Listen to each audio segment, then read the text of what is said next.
एक ही मिशन मुस्लिम आरक्षण। इस छोटी सी कॉर्नर मीटिंग के मौके पर स्टेज पे तशरीफ फरमा औरंगाबाद शहर के मजलिस इत्तेहादुल मुस्लिमीन के शहर सदर जनाब शारिक नक्शबंदी साहब, कॉरपोरेटर हाजी इसहाक साहब, इरशाद भाई, इसी तरह शोएब भाई, मिर्जा दाऊद साहब, शोला बयान मुखर्रिर हमारे अब्दुल रहमान खान साहब, परवेज भाई, और इस महफिल के रूहे रवा जनाब रमीज भाई साहब, तमाम ही बुजुर्गों, दोस्तों, अस्सलाम वालेकुम रहमतुल्लाहि व बरकातुहू। दोस्तों, अभी जैसा हाजी साहब ने कहा कि मजलिस इत्तेहादुल मुस्लिमीन मुखालिफिन के जमात वाले कहते हैं, राष्ट्रवादी हो कांग्रेस हो, कि मजलिस इत्तेहादुल मुस्लिमीन क्या कर लेगी। मैं समझता हूं सबसे पहले तो बैरिस्टर असदुद्दीन अवैसी साहब ने इस जमात को बनाने का मकसद भी यही रखा है कि आज तक हम लोग जिन लोगों के भरोसे पर रहे, जिन लोगों के आगे पीछे घूमते थे, आज मजलिस इत्तेहादुल मुस्लिमीन यही चाहती है कि आप ही लोगों के बीच में से अल्लाह ताला ने तमाम लोगों को ऐसी ऐसी सलाहियतों से नवाजा, तो उनकी सलाहियतों को उजागर किया जाए। और हम किसी के आगे पीछे फिरा करते थे, तो आज मजलिस इत्तेहादुल मुस्लिमीन ने ये चेहरे, मैं समझता हूँ जो बैठे हैं, ये आप ही के बीच में के हैं और आप ही की आवाज बन रहे हैं। ये हमारे लिए सबसे बड़ा असासा है कि आज लीडरशिप हमारे अंदर से ही पैदा हो रही है, आज हम किसी पे डिपेंड नहीं रह रहे। दोस्तों, असल में ये जो आवाज लगाई गई है मुस्लिम रिजर्वेशन के लिए, आज जिस तरह औरंगाबाद शहर बंद पुकारा गया, मैं मुबारकबाद देता हूं तमाम ही कारोबार करने वालों को कि आज उन्होंने पूरा औरंगाबाद बंद करके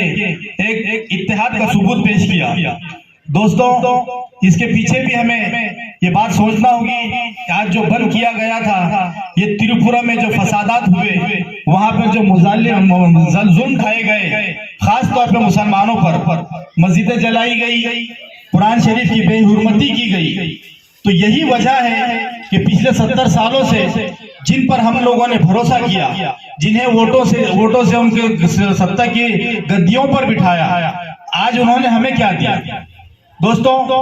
एक परसेंटेज, बहुत बड़ा परसेंटेज हुआ करता था नौकरियों के अंदर, पुलिस भर्ती के अंदर, हर जगह देखे तो आप मुसलमान कहीं ना कहीं नजर आते थे।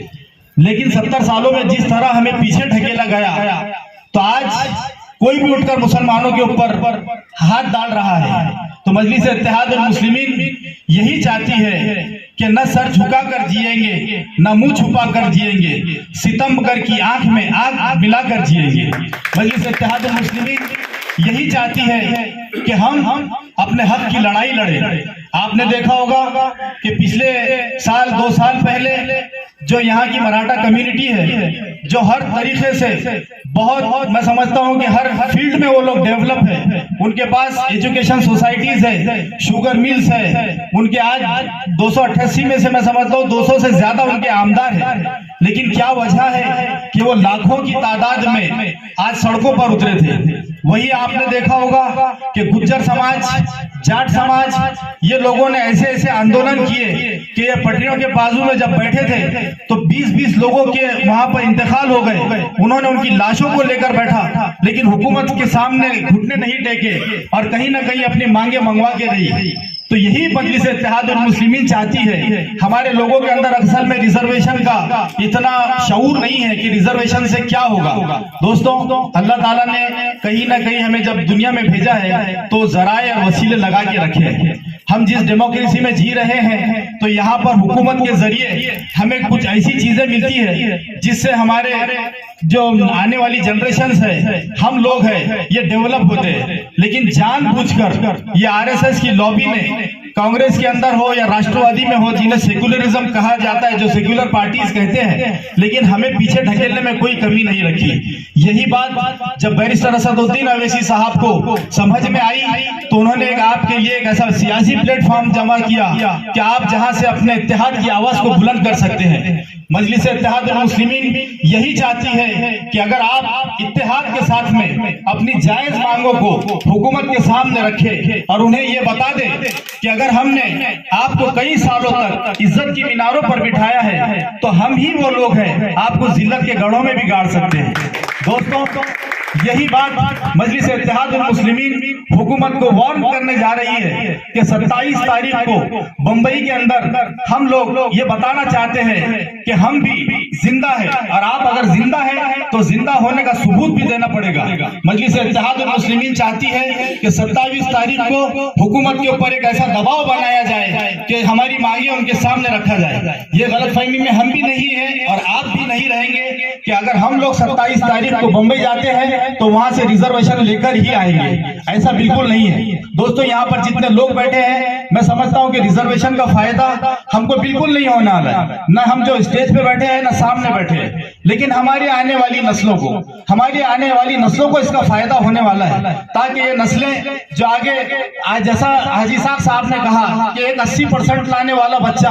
और एक 60% लाने वाला बच्चा अगर लाइन में खड़े रहे और एक के पास रिजर्वेशन है तो 60% वाला बच्चा आगे चला जाता है। तो हम भी चाहते हैं कि हमको भी मेन स्ट्रीम में लाया जाए, हम भी मुख्य धारा में आना चाहते हैं और इसका प्रोविजन इसके अंदर गवर्नमेंट में है। इन्होंने कई कमेटियां, जैसा अब्दुल रहमान खान ने भी बताया कि कई कमेटीज अपॉइंट किए, सारी कमेटियों ने यह बताया कि मुसलमानों को रिजर्वेशन की देने की सख्त जरूरत है, लेकिन नहीं दिया गया। मैं समझता हूं कि यह एक गंदा और एक बहुत बड़ा भद्दा मजाक मुसलमानों के साथ किया। यह कांग्रेस ने आरएसएस के सामने अपनी एक रिपोर्ट पेश की कि देखो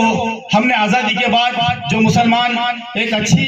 खासी अपने जिंदगी जी रहे थे, एक अच्छे खासे हर चीज से थे वो लोग, आज हमने उनकी हालत दलितों से भी बदतर कर दी। दोस्तों, ये बात को समझना होगा और अपनी हुकूक की लड़ाई लड़ने के लिए तमाम लोगों को अपने वक्त की कुर्बानी देना होगा, अपने जान माल की कुर्बानी देना होगा, अपने जो पैसों की कुर्बानी देना होगा। लेकिन आने वाली जनरेशन के लिए किसी शायर ने खूब कहा है, किसी शायर ने कहा है, मक्तल से बहरे हाल गुजरना होगा, बच गए हम तो किसी और को मरना होगा, लेकिन आने वाली नस्लों को तबाही से बचाने के लिए जो कुछ भी करना होगा इसी नस्ल को करना होगा। दोस्तों, 27 तारीख को बैरिस्टर असदुद्दीन ओवैसी साहब की क़ियादत में और इम्तियाज जलील साहब की क़ियादत में मजलिस इत्तेहादुल मुस्लिमीन बंबई की तरफ कूच करने जा रही है और ये सिर्फ औरंगाबाद से नहीं होगी। इंशाअल्लाह आप लोग वो सीन देखेंगे कि आज तक महाराष्ट्र ने नहीं देखा होगा कि महाराष्ट्र के कोने कोने से लोग निकलेंगे और मुंबई की सड़क पर जाकर ये कहेंगे कि एक ही मिशन मुस्लिम आरक्षण। तो यही दावत फिक्र देने के लिए हम तमाम आपके बीच आए हैं कि आने वाली 27 तारीख को मैं कई नौजवानों से अपील करता हूं कि आप भी इस मोर्चे के अंदर इस धरने में शामिल हो और जो लोग किसी वजह से नहीं आ सकते तो आप लोग जो आपका ये पैगाम लेकर हुकूमत तक हम लोग जा रहे हैं, आप लोग हमारे लिए दुआएं कीजिए। जज़ाकुमुल्लाहु खैर।